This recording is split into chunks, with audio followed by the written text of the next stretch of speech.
I can't imagine there's many people that think Dillon Gabriel's a better quarterback than Shedeur Sanders. I don't care where they were drafted. And if the Browns are the one team that thinks that, then I'm going to suspect it's not true. They don't know what they're doing. They've been on every quarterback evaluation for 30 years. Right. I never root against anybody. Yeah. But I'd be surprised if Dillon Gabriel's ever a legitimate starting quarterback for the Cleveland. What if I told you the Browns might be sabotaging their own future?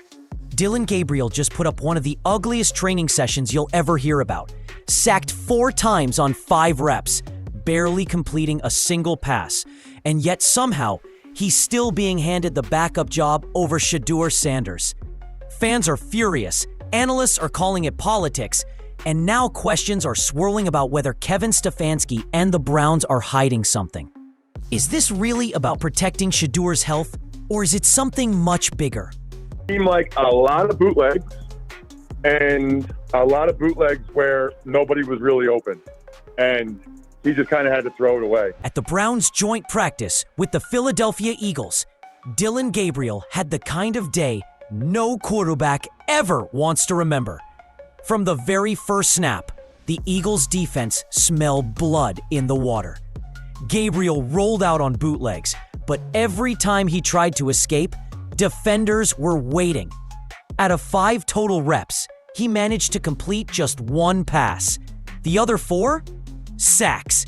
Complete shutdowns. That's not just a rough series. That's a disaster for a player who was supposed to be proving he belongs in the NFL. A backup quarterback is expected to steady the team, to at least look reliable under pressure. Instead, Gabriel looked rattled, indecisive, and completely overmatched. He just kind of had to throw it away. It's kind of remarkable how little he looks out there, by the way, but I guess we kind of knew that. But, I mean, it was bootleg after bootleg, but the Eagles seemed pretty prepared for that. And so he would boot out, and there'd be nobody there, and he would just kind of chuck it. And there were a decent amount of incompletions that I saw. However, his accuracy, as you and I have talked about, has struggled. Today he threw some really good balls, and he also had some misses. And this wasn't a one-off moment of nerves. Reporters at the session noted that Gabriel's accuracy has been an ongoing issue throughout camp. Even when he did get the ball out, throws sailed high, missed their targets, or fell harmlessly to the turf. It was the kind of performance that doesn't just raise eyebrows, it raises serious doubts. If Gabriel can't handle a controlled practice setting, what happens when the real lights come on? After watching Dillon Gabriel collapse against the Eagles' defense, most fans expected Kevin Stefanski to make the obvious move, turn to Shedeur Sanders. But instead, Stefanski doubled down on Gabriel, keeping him in the backup role and sidelining Shedeur with what the team is calling an oblique issue. Right guard, you can play for that. When it's a quarterback, you kind of need that muscle to throw. So unfortunately, going to put him down for a little bit here. We'll treat it day to day and see how he responds. But want to be smart because he's a thrower, so you can't push it. On the surface, it sounds logical. Protect your rookie quarterback, let him recover fully, and give the veteran a chance to prove himself. But the way it's played out has raised more questions than answers. Stefanski's wording in press conferences has been unusually cautious, almost too careful. He emphasized how you can't rush a thrower and how the team needs to be smart. But fans couldn't help noticing the pauses, the hesitations, the way it sounded like more was being left unsaid. It's led to speculation that the injury excuse is just that, an excuse, a convenient way to slow down Shedeur's momentum before it forces the Browns into a quarterback controversy. Because here's the truth. If Shedeur continues to impress in practice, the calls for him to leapfrog Gabriel will become deafening. And that puts Stefanski in a very uncomfortable spot. By sticking with Gabriel, Stefanski has essentially made his choice, at least for now. But every sack, every missed throw, every failed rep from Gabriel makes that choice look worse. And with fans already losing patience, it's hard not to wonder, is this really about Shedeur's health? Or is it about protecting the coaching staff from a decision they don't want to make? While Gabriel has been stumbling, Shedeur Sanders hasn't escaped scrutiny either. Some reporters at the joint practice pointed out that Sanders looked smaller than expected. In an NFL world where size and presence are constantly magnified, that observation quickly turned into a talking point. Critics questioned whether his frame could hold up against relentless defensive pressure and whether his throwing mechanics would translate against top-tier athletes. That kind of criticism is nothing new for Sanders. From the moment he entered the league, analysts have lined up to measure him not just against expectations, but against the shadow of his father's legacy. Every throw, every rep is judged harsher than most rookies. And while he's delivered flashes of sharp accuracy and strong decision-making, the whispers about his durability and readiness haven't gone away. At the same time, his supporters push back just as hard. They point to his composure in the pocket, his leadership in camp, and the way teammates have responded to him. Compared to Gabriel's erratic play, Shedeur's command feels miles ahead. To many, the idea that Gabriel could be considered a better option is simply absurd. The media, of course, thrives on this clash of narratives. One side paints Sanders as unproven and undersized. The other insists he's the Browns' best chance at stability and growth. And with Stefanski continuing to sideline him, the debate only intensifies. Because here's the reality. Every day Shedeur is kept on the sideline, the spotlight grows brighter. Fans aren't just asking whether he's ready. They're asking whether he's being held back. And that question is far more dangerous than any speculation about size or mechanics. Sometimes the eye test can be deceiving, but numbers rarely lie. And when you put Dillon Gabriel's camp stats under the microscope, the picture becomes crystal clear. Let's start with the Eagles' joint session. 5 reps, 1 completion, 4 sacks. That's a 20% completion rate, and it's not just ugly, it's alarming. In practice, quarterbacks are supposed to look sharper, more in rhythm. The defense is experimenting, the schemes are lighter, and coaches are giving you the chance to succeed. If you can't deliver in that controlled setting, how can you possibly be expected to execute when the intensity of a real game kicks in? But it doesn't stop there. Across training camp, Gabriel has hovered around a 50% completion rate. That might sound passable on paper, but in the NFL, it's a recipe for disaster. Teams don't build around quarterbacks who can't even complete half the passes in practice. Then there's the infamous Day 8 session, the one that left reporters shaking their heads. 14 total reps, only 3 completions, and 11 flat-out misses. And these weren't tough, contested throws into tight windows. They were misfires, erratic passes that sailed wide or hit the turf with no chance of being caught. Defenses weren't fooled, and Gabriel had no answers. Contrast that with Shedeur Sanders. While he hasn't been perfect, his completion rate in camp has been consistently sharper. More importantly, he's shown poise under pressure. When the pocket collapses, he finds ways to extend plays, to keep his eyes downfield, and to give his receivers chances. That's the mark of a quarterback who can grow into a leader. So here's the bottom line. Gabriel's numbers are just underwhelming, they're alarming. Sanders' numbers, on the other hand, suggest promise and potential. If you're a head coach looking at those 2 stat sheets side by side, the choice seems obvious. Yet somehow, Stefanski keeps rolling with Gabriel, and that's where the suspicion starts to grow. Maybe this isn't about performance at all. If there was ever a moment that defined Dillon Gabriel's struggles, it was Day 8 of training camp.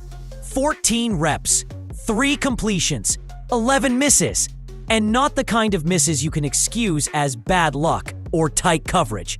These were wild throws, the kind that sail over receivers' heads or die in the dirt before they even reach their target.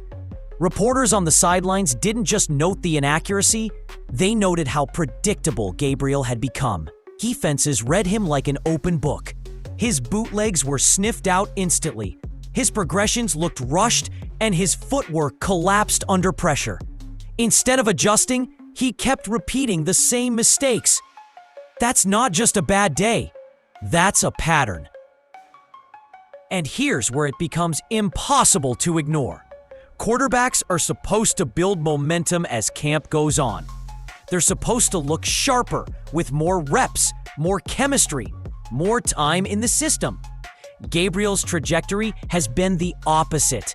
The more he's been given, the worse he's looked. Meanwhile, every shaky rep from Gabriel only highlights the contrast with Shedeur Sanders. When Sanders steps onto the field, the offense looks alive, crisper, faster, more confident. Gabriel, on the other hand, drags the energy down. Day 8 wasn't just one bad session. It was proof that Gabriel's struggles are temporary. They're systemic. And if the Browns can't see that, then the real issue might not be the quarterback. It might be the people making the decisions.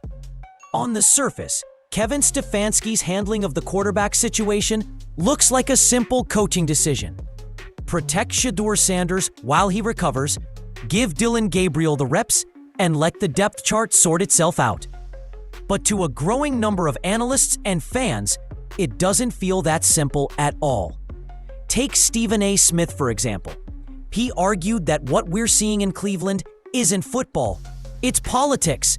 The timing of Shedeur's so-called injury. Announcement raised eyebrows. Stefanski's press conference comments about being smart with a thrower sounded more like carefully crafted talking points than straightforward medical updates. The pauses, the vague language, even the refusal to give a clear timeline all suggested that something else was going on behind the scenes. The theory? Ownership and the coaching staff don't want Shedeur's momentum to hit full speed. Because if Sanders outshines Gabriel too soon, the Browns would be forced into a decision they may not be ready to make, potentially benching a player they drafted and invested in before he's even had a chance to start. It's not the first time a franchise has slowed down a rookie to protect internal politics. But in this case, the choice looks worse every day Gabriel struggles. Fans are starting to believe Shedeur isn't sidelined because of health, but because of fear. Fear of what happens when he proves he's the better option. And if that's true, it's not just about quarterback competition anymore. It's about control. If you scroll through Browns Twitter right now, it feels less like football talk and more like a full-blown civil war. On one side are the die-hard Shedeur Sanders supporters, fans who believe the rookie has already shown enough flashes of brilliance to earn meaningful reps. To them, keeping Shedeur on the sideline is sabotage, plain and simple. They point to Gabriel's turnovers, his panic under pressure, and the stalled drives as proof that the Browns are wasting time. On the other side are the cautious voices, the fans and analysts who argue that throwing Shedeur into the fire too early could backfire. They bring up examples of young quarterbacks whose confidence was crushed after being rushed into bad situations. To them, Gabriel struggling in preseason is less important than making sure Sanders doesn't carry scars into the regular season. But the loudest voices, they're the frustrated ones caught in the middle. They don't buy into injury excuses. They don't buy into politics. They just want to see their team put the best player on the field. And after 2 weeks of shaky practices, they're convinced that player isn't Gabriel. The debate has gotten so intense that even national analysts are jumping in. Talk shows have turned the Browns quarterback room into a daily headline, with phrases like mismanagement, cover-up, and blunder being thrown around.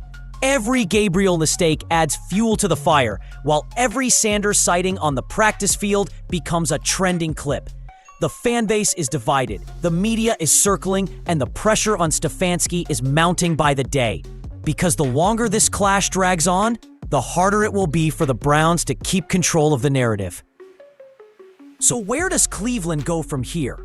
That's the million-dollar question that everyone from fans to media insiders is asking. Because no matter how you spin it, the Browns are now facing a decision that could define their season, and maybe even Kevin Stefanski's future as head coach. If they stick with Dillon Gabriel, they risk more of what we've already seen. turnovers, missed reads, and an offense that stalls before it even gets started. Gabriel has shown grit, but grit only takes you so far when defenses are eating you alive. Another shaky performance in preseason, and the calls for change will be deafening. But if the Browns hand the reins to Shedeur Sanders, the story shifts instantly. Sanders represents hope, excitement, and potential. He's the quarterback fans actually want to see. The one who draws cameras, sells jerseys, and creates buzz every time he steps on the field. Yet giving him that role too soon could backfire. If he's not ready, the team risks damaging his confidence and setting back his development. And then there's Stefanski. Every decision he makes right now is under a microscope. Stick with Gabriel too long, and he looks stubborn. Throw Sanders into the fire and it doesn't work, and he looks reckless. Either way, the pressure is mounting, and the fan base isn't going to wait forever. The Browns are standing at a crossroads. One path is safe, predictable, and uninspiring. The other is risky, explosive, and filled with potential. Which way they turn could decide not just who starts week 1, but the entire direction of the franchise moving forward.